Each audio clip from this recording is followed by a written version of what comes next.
What are revolutionary strategies? What are revolutionary theories that actually work? What are the things that used to work and don't work anymore? And what can we be doing towards our collective liberation?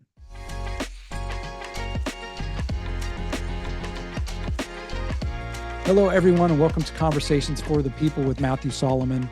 I'm Matthew Solomon, and I'm honored to have on the show Jay Ponti, who is a grassroots political organizer, a trainer, and consultant who has participated in some of the most important social movements of the last decade, including Occupy Wall Street, Standing Rock, and Bernie Sanders' two presidential campaigns. In addition, he's the author of Be the Revolution: How Occupy Wall Street and the Bernie Sanders Movement Reshaped American Politics. He's a wealth of knowledge and information. I was really inspired jumping into his book and learning more about him. So I'm excited to introduce you to Jay Ponti.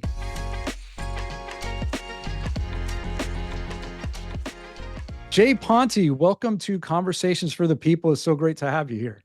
Yeah, great to be here. Yeah, and I was really excited because we've kind of been in each other's circles on social media for a long time, and you had messaged me about your book, which we're going to talk about, Be the Revolution, which I've been diving into, and then I was sharing with you about reimagining safety, and I realized we have so many people in common, from activist circles, from relationship coaching, and like those circles, and at the core. Um, and this is something you talk about in the book, that you care about people, and there's an urgency that I feel also with uh the revolutionary movements and getting us on track, and especially with the election coming up and everything else happening in the world. So I'm really excited to have you on and to get into these topics. So thank you for taking the time to be here. Yeah, thanks for having me. Yeah. So if you would, I'd love to just have you kind of start with talking about, so Be the Revolution: How Occupy Wall Street and the Bernie Sanders Movement Reshaped American Politics. Like I was saying, you talk about the urgency, you talk about the interconnectedness of various movements. Mhm. Standing Rock, Occupy, the Sanders campaign, and DIY, like we were talking about, there's a music element and an art element. And so, I just would love to give you the floor to kind of start off with whatever's present for you and whatever you want to share. Yeah, sure. So I, to start, I really didn't want to write this book, but I felt compelled. I tried to avoid it for a while, but there was sort of this inner compulsion, predicated on the understanding that, uh, according to the IPCC report, we have less than 5 years now to really, as a as a race of species, not race, as a species, a human species, to transform the way we live radically so that we can preserve life on Earth, Mm. as we know it. And as we were just seeing in Asheville, which just got flattened by another climate catastrophe, we're not going to be able to avoid some of what's coming, but at least there is going to be able to be some harm reduction. And then simultaneously, we're dealing with the global rise of neo-fascism, which presents even more challenges to whatever safeguards we might create. And then beyond that, there are various liberation movements. We have uh, people of color like under fire all over the place, whether it's from killer cops or cop cities. Right now there is a massive voter suppression campaign and voter intimidation campaign being waged by MAGAs, in particular Governor Kemp, and an effort called True Vote, being, of course, billionaire funded by the Bradley Foundation, and they challenged 1 million BIPOC voters Mm. in battleground states. And what's really scary is the fascists are learning from leftist tactics, and the left doesn't seem to capitalize on our own innovation. So I felt a tremendous need to record not only the history of the last 12 years, which as Mark Ruffalo pointed out in the blurb he offered, has gone all but unrecorded. There Yeah. really isn't a living history of the grassroots. And I start with really, it follows my journey from Occupy Wall Street through two Bernie Sanders campaigns, Standing Rock, the Poor People's Campaign, and it brings us up to the rebirth of the modern labor movement. And if you weren't directly involved in those mobilizations, you might not know that there really is a living lineage that goes all the way back. And with each one of these convulsions, more and more people are brought in. But there's a network of people all across the country who have gotten to know each other, and I hope to offer a more modern theory of change. And I use storytelling because I find it more engaging and interesting. I was really inspired by the works of like Hunter S. Thompson is one of my literary heroes. Just his writing style was very engaging, and it really puts you right into the action. That's what I don't believe I came close to accomplishing anything close to the mastery of Hunter S. Thompson. But again, that was part of the intention. And I use the storytelling to take you through various tactics, which I hope are instructive, of ways that small groups of people with little to no resources can mobilize against what I call the corporate state, to bring about system change, transformative change. And there's the some of the core principles in that theory of change aren't new. I'm a big fan of Fred Hampton and his Rainbow Coalition idea.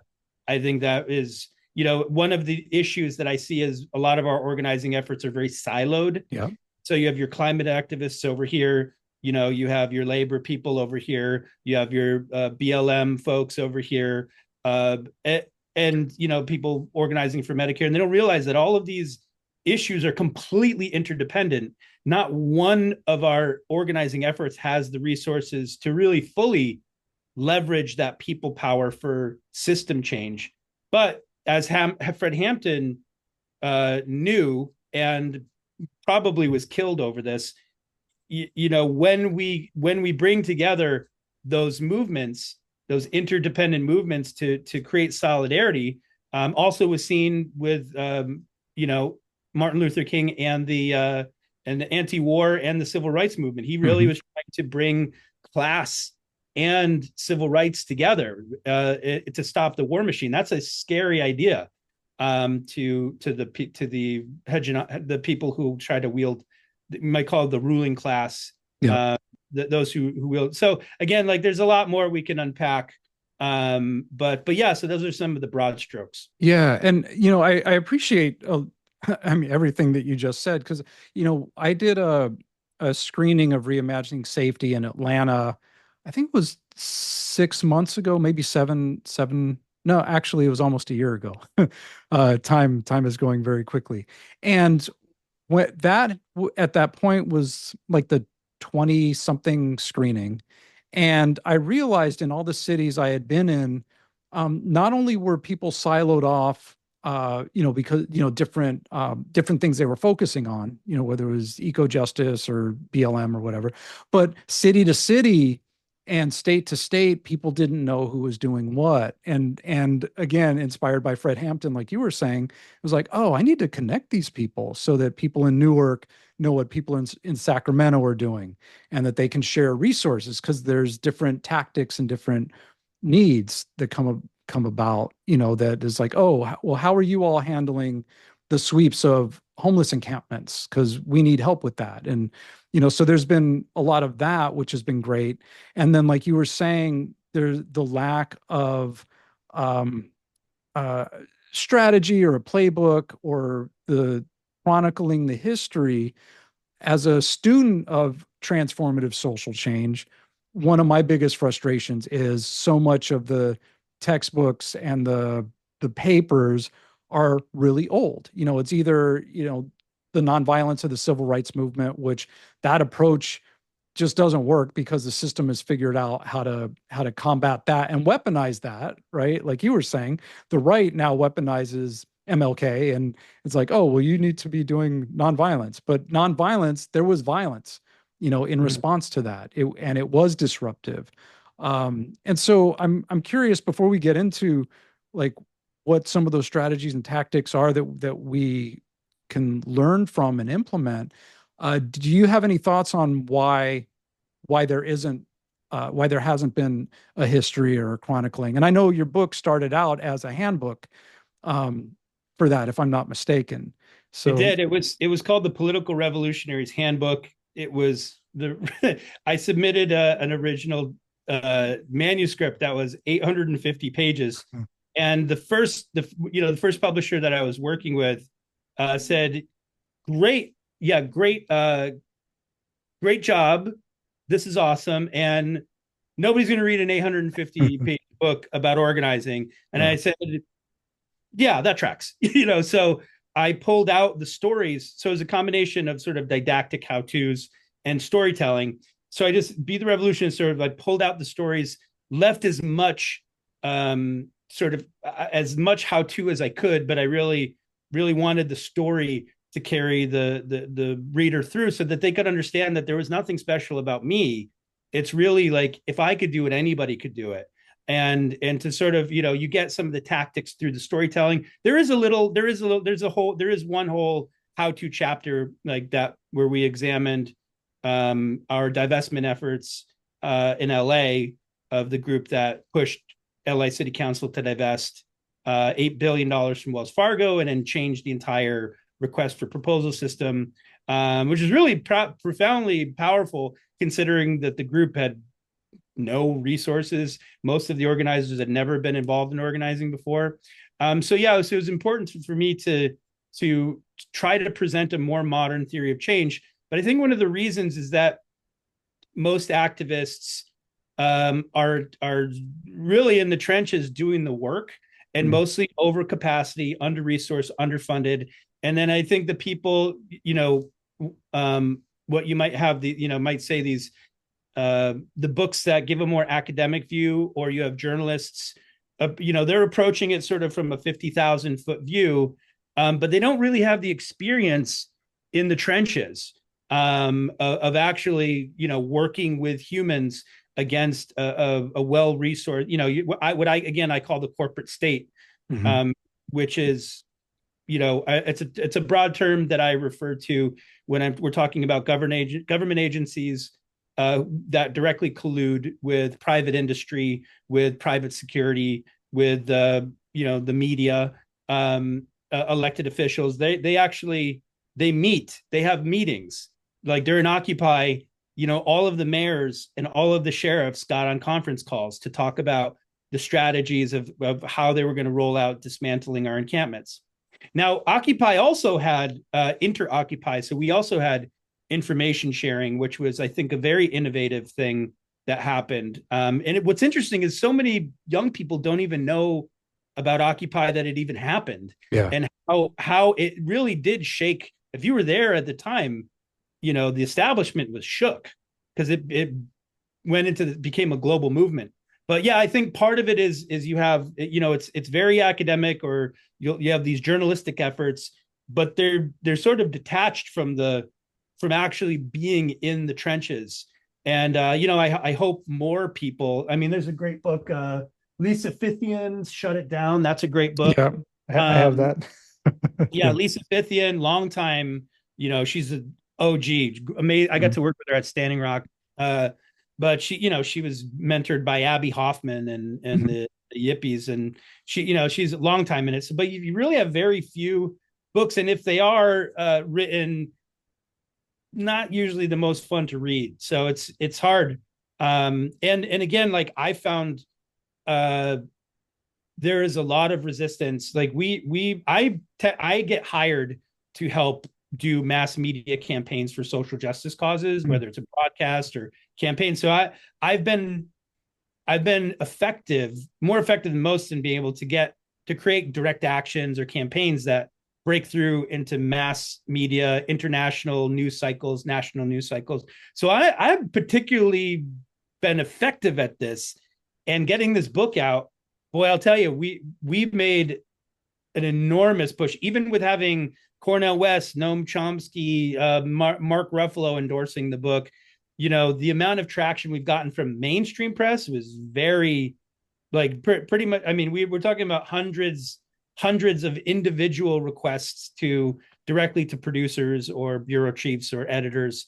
And they, as Nina Turner said in her blurb, this really is a book that they don't want you to read. Yeah.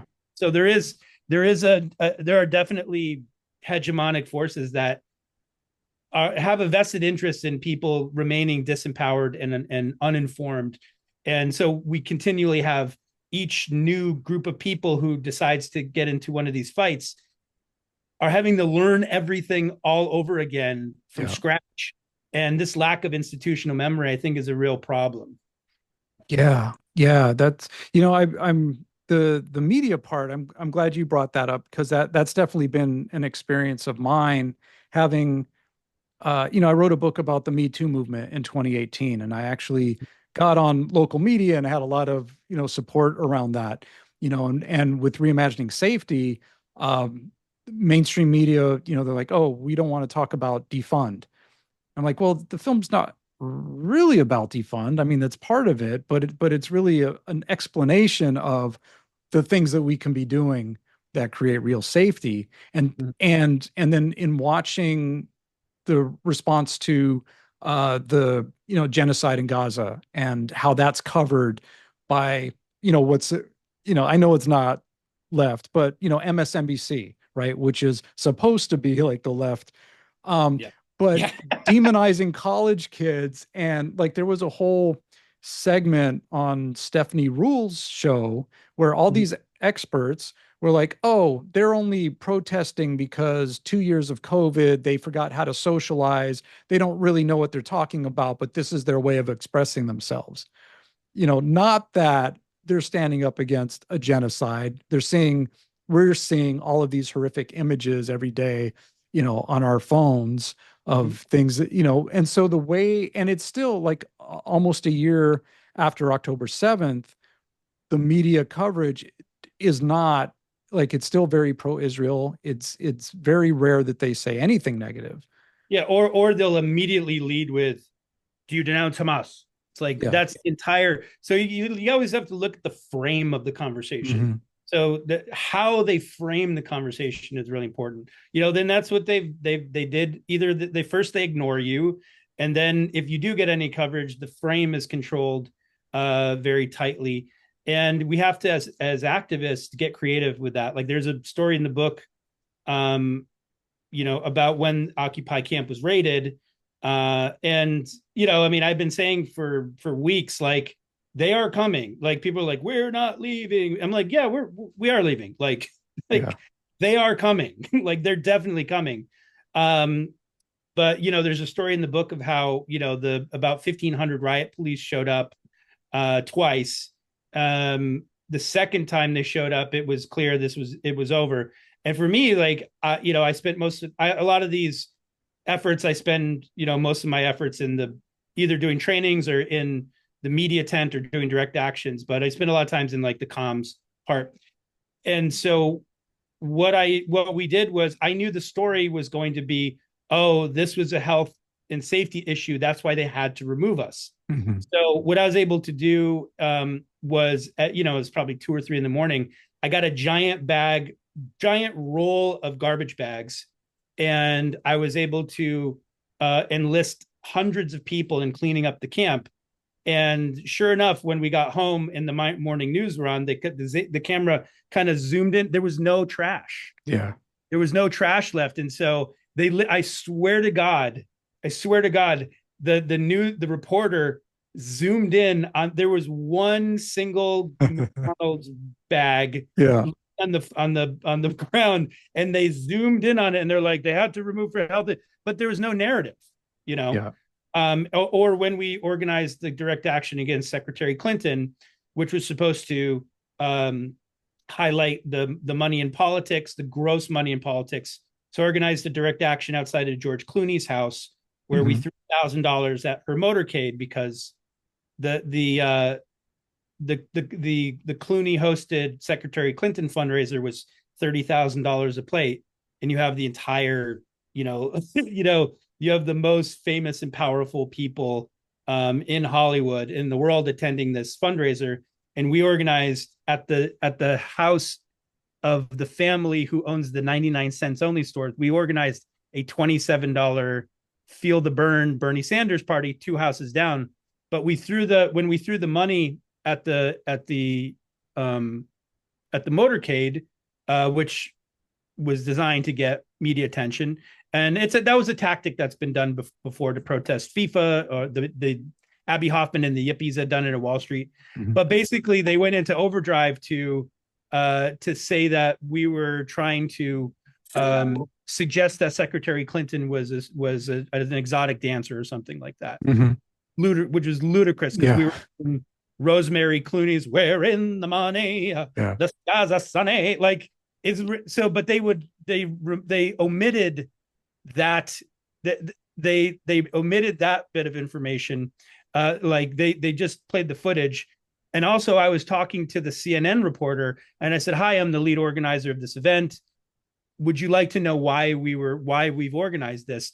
And he sat there as he was filming the action, and he looks at me and he goes, "Not really." Mm. Just continued to film, and then they forth their narrative. So the good news is it was the stupid thing of the week it was international news for 4 or 5 days. Mm-hmm. It was just the stupid thing they keep playing in the news cycles. But they tried to take that and spin it so that we were most of my fellow organizers were women, mm-hmm. But they were trying to suggest that the Bernie movement was, only white male and misogynistic. That was the goal. In the same way they tried to frame any legitimate critique of the government of Israel and the IDF as anti-Semitic. It's kind of mm-hmm. the same. Yeah. Yeah. I'm curious, because you have a foresight, like, kind of what's coming, is in terms of the propaganda or how things are going to be spun. You've been in these various movements. Like, what led you, like, how did you get into this, and how did you, like, does your brain just work that way, or were there things that informed you as to, oh yes, this is what they're going to do? Yeah, to be honest, Occupy was really the big moment. Now, my experience organizing was really as a community organizer doing punk rock shows. Mm-hmm. So, it's the same. The book, as we were talking about earlier, the principle of the book were like Occupy Wall Street, the Bernie movements were DIY punk rock movements. And so that's kind of where I started. I had organized maybe hundreds of different concerts and events. And I was invited in to help organize. I would people knew that I did shows, did these kind of events, bigger events. And so I had friends reach out to me and asked if I would help with a show when Oza Motley and Robert Reich was coming to Occupy Los Angeles. Mm-hmm. And that was my first. And so I came in to help organize that show. And that was just, it blew my mind. I mean, being in Occupy Los Angeles, it absolutely blew my mind. There were, if you had gone to, like, imagine going to one of your friends and be like, "Hey, I got this really great idea. We want to protest, the 2008 fraud, and I want to get 1,000 people to go and camp out on the lawn outside of City Hall for 3 months." You'd think that was insane. Mm-hmm. You'd think you'd be like, you're out of your mind. And yet that happened. And so Occupy was a big moment for me because it was such a vibrant place of ideas and people coming together and discussions and experiments in pure democracy, which, we learned that certain things work, certain things don't. But then there was a moment when they were dismantling the camps, when myself and a few other people were trying to de-escalate, where there were some people who were engaging with the police and believed that trying to encourage violence was a tactic that they were that's what they were going for. And you can debate that, but at the moment we were really focused on safety, protecting people, and de-escalation. So we were working to try to de-escalate. So I was working on de-escalating, Hmm. and I felt a sharp pain in my ribs, and we were in between our fellow organize the crowd. So the crowd about, I don't know, 10,000 people, and then 1,500 riot cops, very tense. And then I felt a sharp pain in my back, and I got a billy club. I got a billy club jammed in my Wow. ribs, and I was like, that was a moment for me where like my entire worldview really shifted leftward. I Yeah. went, and I had this kind of epiphany moment. I went, oh, the class war is real. Yeah. Oh wow, there is a class war. There is a class war, and they're all like these. All of the stakeholders who are in power are working together. Corporations and government officials and police and media, they are working together to preserve a status quo that is killing working people. And it was just so stark for me. So from that moment, I became. That's kind of when I was sort of, that was kind of my all in moment. Yeah, so that was a Yeah. big moment for me. And there have been other moments that were really important. I had my awakening around climate, that led me to be a frontline climate activist in the same way. But yeah, so that's kind of how I got into it. Yeah. Wow. Wow. Thank you for that. Yeah. For me, um, I think 2020, like growing up in LA, like I was always aware of the disproportionate police violence toward the Black and Chicano Latino community here. And for a long time, like a lot of people was like, oh, they just need better training or reforms or whatever, this and that. And definitely after BLM started, that was, withering away my belief in that. But then after 2020, seeing the violent pushback Mm-hmm. by riot police to people in the streets peacefully protesting against police violence and saying, stop Remember that killing us. George George Floyd. Floyd, after George Floyd, yeah. And seeing how police were indignant, like, oh, bring that shit over here, see what happens. And excuse me, and really dug in when it could have been an awakening moment. But like you were saying, it like that was the point where it's like, oh, they're not for the people. They're standing against the people, protecting. not not only that, but I was on calls. So I got invited to participate in calls with some of the senior police. I still have recordings of these, and they were actually asking us to come and stand and protect the police stations. Wow. I'm like, I don't like there's some. I do have some footage of me being like, buddy, I mean, we've just like there was a murder of a young, unhoused, I mean, almost teenager, 19-year-old young person on Venice Beach. Like there had just been a Mhm. police murder. I'm like you want us to show up to protect the police station now when our communities are under fire. And then once this, like, what is your commitment moving forward to taking on the police unions and ending the qualified immunity, taking on the culture of the blue wall? Like, you want us to show up and put our bodies on the line to protect a police building? Like like this, like that's really what you're going with, with no demonstrated commitment Yeah. to to taking on, like, to cleaning up your own house, which was pretty wild. Yeah. uh it's pretty wild. Yeah. Wow. Wow. So before we get into this last part, I just want to ask, like, where can people reach you? Where can they follow you? Where can they order your book? Yeah, so be the revolution.us. Be the revolution.us is the best place to see all the places that it's carried. Um, Obviously, the easiest place is on Amazon.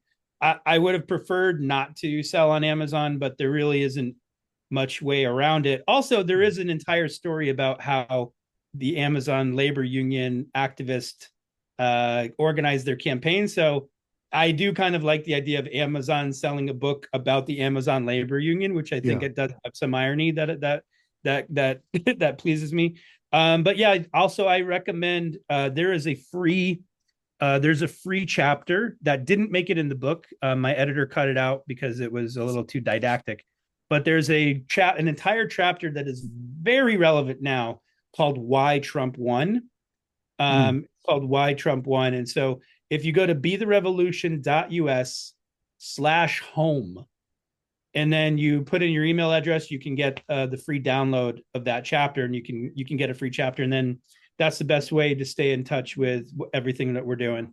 Awesome. Awesome. Great. And then I have two more questions. One of them, we were talking about before we started recording, and that's, for me and, and on when we started recording, we were talking about coalition building and all of that. And so, Standing Rock was indigenous led, Occupy seemed to mainly be white led. And then there are Black liberation movements, Chicano liberation movements, all of whom are like, yeah, when we're free, all of us are free, which I believe. I believe that the collective liberation, is all of us. But what are your thoughts on the intersection, and how does that all come together? And yeah, I guess I'll just ask that. Great question, important question, and unfortunately, we need a long time to unpack. There's some really important but difficult concepts to unpack here and dynamics. So, broadly speaking, yes, I am a proponent, acolyte of the Fred Hampton school of thought around this. Mhm. Very powerful, and my book is also called "Be the Revolution" because um, not only do we get to think about the tactics and strategies and theory of change, which is more external, but it is equally important that as activists, we focus on our inner landscape as well. So that means that we do the work of healing trauma, whether it's historical trauma or lived trauma, because you could not have grown up in this country without having been traumatized. It's impossible. Of course, for communities of color, there is much more complicated historical trauma. Um, uh, we have paradigms of, white supremacy, patriarchy, colonialism, colonization. Like these are in the drinking water. Yeah. Okay. And so, whether it's, addressing the historical trauma of, whether you're white or a person of color, like those internalized belief systems um, are largely running us on an unconscious level. It has such a powerful impact on us, and what we don't realize is we bring that with us into organizing spaces, right? So, um, you know, I think that was in Occupy.